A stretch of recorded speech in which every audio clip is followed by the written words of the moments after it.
എന്റെ ലൈഫ് മാത്രം ഇങ്ങനെ ആയി പോയത് എന്താ ദൈവമേ? എനിക്ക് എന്നും പ്രോബ്ലംസ് ആണല്ലോ. ഓരോരോ പണികൾ എന്നെ തേടി ഇങ്ങനെ വന്നോണ്ടിരിക്കുക. അസുഖങ്ങൾ മാറിയിട്ട് നേരമില്ല. ഒന്ന് വന്നു, അത് മാറി, ഇത് അടുത്തത് വന്നു. എന്റെ കുട്ടികൾക്ക് എന്നും അസുഖങ്ങളാണ്. ഫാമിലിയിൽ ഒരു ഹാപ്പിനെസ് ഇല്ല. ഓഫീസിൽ എന്നും പ്രോബ്ലംസ് ആണ്.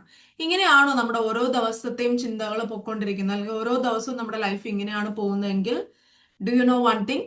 ഒരു സീക്രട്ട് എന്താന്ന് വെച്ച് കഴിഞ്ഞാൽ, നമ്മുടെ മൈൻഡ് എന്ന് പറയുന്നത് ഒരു മാഗ്നറ്റ് പോലെയാണ്. എന്താണോ നമ്മൾ തിങ്ക് ചെയ്യുന്നത് അതായിരിക്കും നമ്മുടെ ലൈഫിൽ നമ്മൾ അട്രാക്ട് ചെയ്യുന്നത്. ഓരോ ദിവസവും ഇങ്ങനെയുള്ള നെഗറ്റീവ് കാര്യങ്ങളാണ് നമ്മുടെ മൈൻഡിലേക്ക് വരുന്നതെങ്കിൽ ഡെഫിനറ്റ്ലി ആ നെഗറ്റീവ് ആയിട്ടുള്ള കാര്യങ്ങൾ തന്നെയായിരിക്കും നമ്മുടെ ലൈഫിൽ റിപ്പീറ്റഡ് ആയിട്ട് വരുന്നത്. ഒരു ഗുഡ് ന്യൂസ് എന്താന്ന് വെച്ച് കഴിഞ്ഞാൽ, നമ്മുടെ മൈൻഡിനെ നമുക്ക് ട്രെയിൻ ചെയ്തെടുക്കാൻ പറ്റും.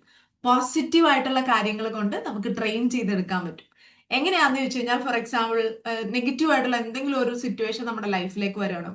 ഫോർ എക്സാമ്പിൾ, ഒരു അസുഖം. പനി വന്നിട്ട് മാറുന്നില്ല, ഇങ്ങനെ മാസങ്ങളോളം പനി വന്ന് ശല്യപ്പെടുത്തിക്കൊണ്ടിരിക്കുക.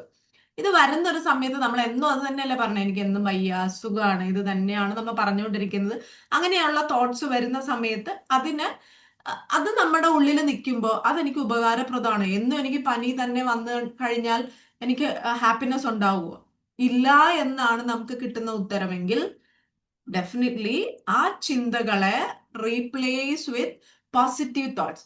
എന്റെ അസുഖങ്ങളൊക്കെ മാറി, ഞാൻ ഭയങ്കര ഹാപ്പി ആയി, ഞാൻ ഹെൽത്തി ആയി എന്ന് ബിലീവ് ചെയ്യാം. എന്നിട്ട് ബി ഹാപ്പി. അതുപോലെ തന്നെ എന്തെങ്കിലും ഒരു പ്രോബ്ലം ലൈഫിലേക്ക് വരും. ഒരു ഓഫീസിൽ ഒരു ഇഷ്യൂ ക്രിയേറ്റ് ആയി, അല്ലെങ്കിൽ ഫാമിലിയിൽ ഒരു പ്രോബ്ലം വന്നു, ഹാപ്പിനെസ് ഇല്ല. ഈ ചിന്തകൾ നമ്മുടെ എന്നും എനിക്ക് പ്രശ്നമാണല്ലോ, ഇതാണ് നമ്മൾ ഹോൾഡ് ചെയ്യുന്നെങ്കിൽ ആ ചിന്തകള് നമ്മൾ തുടർന്നു പോയാൽ എനിക്ക് ഫ്യൂച്ചറിൽ അത് ഹെൽപ്ഫുൾ ആകുമോ? ഇല്ല എങ്കിൽ ഡെഫിനറ്റ്ലി റീപ്ലേസ് ചെയ്യുക. എന്തൊരു പ്രോബ്ലം വന്നാലും ഐ ക്യാൻ ഹാൻഡിൽ ദിസ്.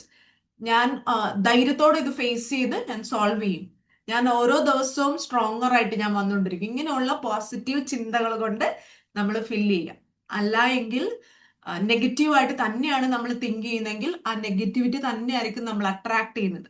പകരം അതിനെ റീപ്ലേസ് ചെയ്ത് പോസിറ്റീവ് തോട്ട്സുകൾ ഫില്ല് ചെയ്താൽ പോസിറ്റീവ് ആയിട്ടുള്ള കാര്യങ്ങൾ നമ്മുടെ ലൈഫിലേക്ക് നമുക്ക് കൊണ്ടുവരാൻ പറ്റും. ഹാപ്പി ആയിട്ടുള്ള ഒരു ലൈഫ് നമുക്ക് മുന്നോട്ട് ലീഡ് ചെയ്യാനും പറ്റും. So remember, negative thoughts attracts negativity, positive thoughts attracts positivity. ഏത് വേണം നമുക്ക്? നെഗറ്റിവിറ്റി വേണോ, പോസിറ്റീവ് വേണോ? Think wisely and choose your option.